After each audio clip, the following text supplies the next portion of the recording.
Selamat datang di Lagapedia. Klasemen terbaru Liga Premier Inggris musim 2025-2026. Update hari Selasa, tanggal 26 Agustus tahun 2025.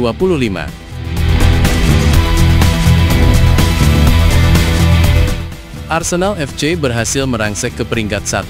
Kini The Gunners mengoleksi 6 poin penuh hasil dari 2 kemenangan tanpa celah. Lini serang tajam, lini belakang solid, total 6 gol dicetak dan 0 kebobolan, membuat Arsenal mencatatkan selisih gol plus 6.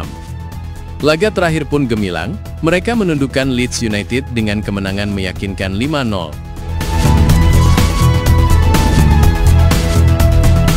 Di posisi runner-up, ada Tottenham Hotspur yang ikut melesat naik.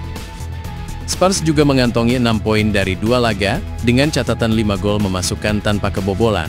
Selisih gol mereka plus 5, hanya terpaut tipis dari rival sekota. Yang paling mengejutkan, kemenangan terakhir mereka diraih dengan menjungkalkan Manchester City, sebuah hasil yang langsung mengguncang persaingan gelar musim ini. Menempel ketat di peringkat 3, Liverpool FC yang juga mengemas 6 poin sempurna. Pasukan Arne Slot mencetak produktivitas tertinggi sejauh ini dengan 7 gol, namun rapuh di lini belakang setelah kebobolan 4 kali. Selisih gol mereka plus 3. Di laga terakhir, The Reds sukses menundukkan Newcastle United dalam duel penuh drama tadi malam. Chelsea FC sukses naik ke peringkat 4. Dari 2 pertandingan, The Blues sudah mengoleksi 4 poin. Hasil 1 kemenangan, dan 1 kali seri. Produktivitas gol mereka cukup impresif dengan 5 gol tercipta dan hanya kebobolan 1 kali, sehingga catatan selisih gol plus 4, membuat posisi Chelsea semakin kokoh. Kemenangan terakhir atas West Ham United membuktikan mental London Biru sedang on fire.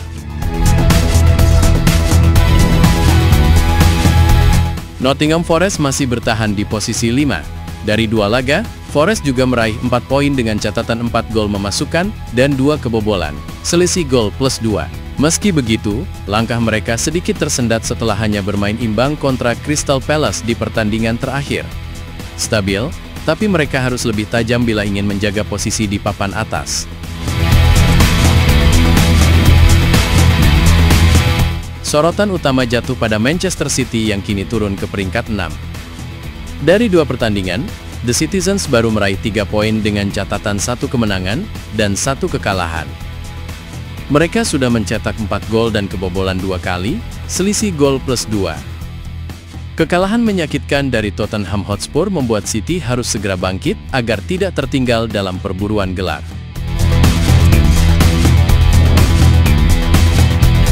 Sunderland AFK harus turun ke peringkat 7 setelah mengalami kekalahan di laga terakhir kontra Burnley. Dari 2 pertandingan, Sunderland hanya mampu mengoleksi 3 poin, hasil dari 1 kemenangan dan 1 kekalahan. Mereka sudah mencetak 3 gol dan kebobolan 2 kali, sehingga memiliki selisih gol plus 1. Start mereka sebenarnya cukup meyakinkan, namun kekalahan terbaru membuat posisi mereka mulai tertekan di papan tengah.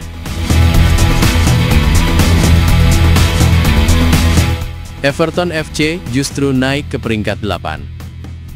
The Toffees juga mengumpulkan 3 poin dari 2 laga, dengan catatan 1 kali menang dan 1 kali kalah.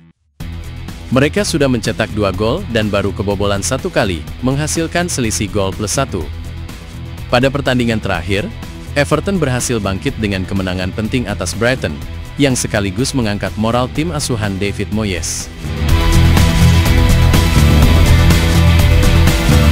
AFC Bournemouth juga meroket naik ke peringkat 9. Dari 2 pertandingan, mereka mengoleksi 3 poin dengan torehan 1 kemenangan dan 1 kekalahan. Catatan gol mereka adalah 3 memasukkan dan 4 kebobolan, sehingga berada di angka selisih gol minus 1. Namun kemenangan berharga di laga terakhir kontra Wolverhampton Wanderers menjadi modal besar bagi The Cherries untuk terus menekan papan tengah.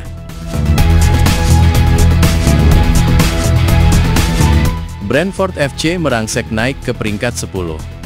Dari 2 laga, The Bees mengoleksi 3 poin hasil dari 1 kemenangan dan 1 kekalahan. Produktivitas mereka mencatatkan 2 gol, namun sudah kebobolan 3 kali, membuat catatan selisih gol -1. Meski demikian, kemenangan terakhir atas Aston Villa menjadi bukti bahwa Brentford mampu bangkit setelah start yang kurang mulus. Burnley FC juga ikut naik, kini menempati peringkat 11. Dari 2 pertandingan, mereka punya 3 poin dengan catatan serupa, 1 kali menang dan 1 kali kalah. Gol mereka masih sama dengan Brentford, yakni 2 memasukkan, dan 3 kebobolan, selisih gol -1.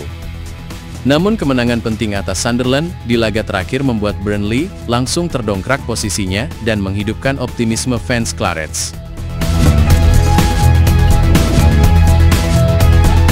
Leeds United justru harus turun ke peringkat 12. Dari 2 laga, mereka juga punya 3 poin, hasil dari 1 kemenangan dan 1 kekalahan.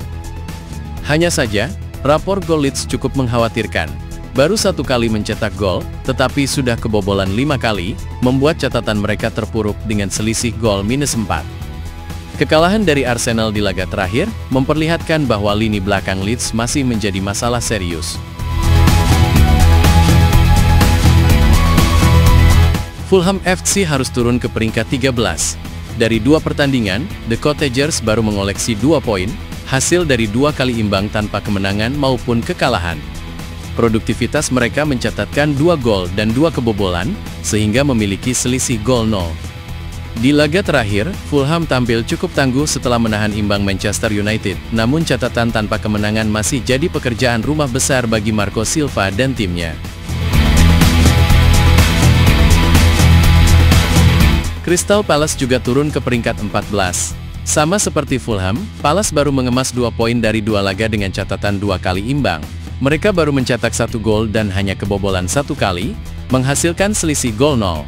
Pada pertandingan terakhir, Palace harus puas berbagi angka dengan Nottingham Forest, yang membuat mereka tertahan di papan bawah dan belum menemukan ritme kemenangan.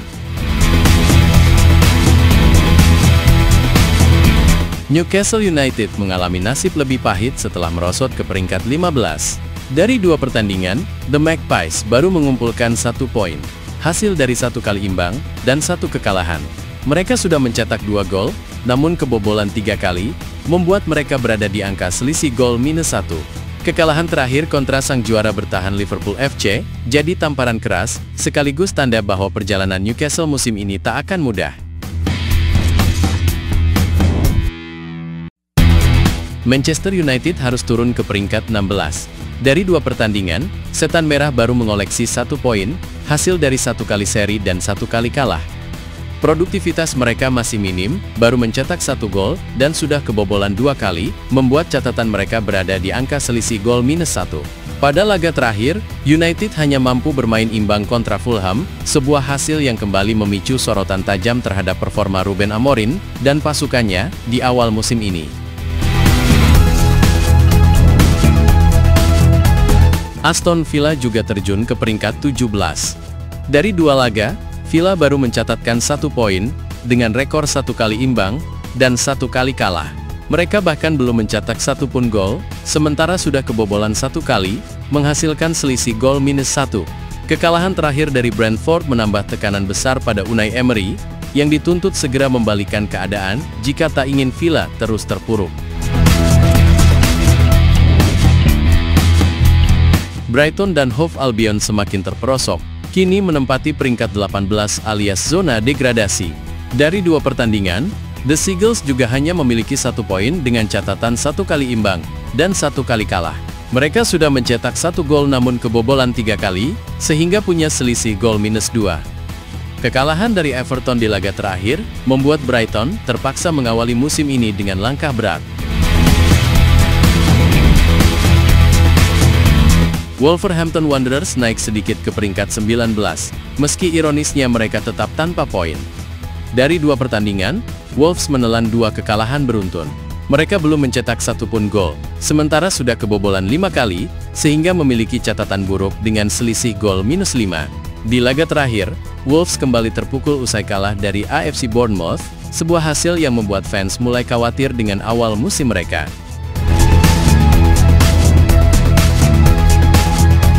Nasib lebih pahit dialami West Ham United, yang kini terpuruk di dasar klasemen, posisi 20. Dari 2 laga, The Hammers juga belum meraih poin, dengan catatan 2 kekalahan beruntun. Mereka baru mencetak 1 gol namun sudah kebobolan 8 kali, menjadikan mereka sebagai tim dengan pertahanan terburuk sejauh ini dengan selisih gol -7. Kekalahan terakhir dari Chelsea membuat West Ham semakin terjerembab.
Audio Jungle.